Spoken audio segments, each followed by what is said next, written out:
Question words. What use for things?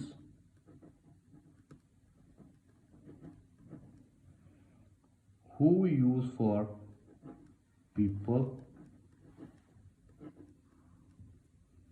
Where use for places? When use for time? Why use for reasons?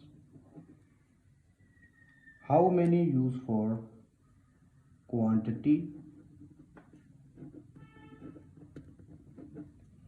How much use for quantity? How use for method? Whose use for possession?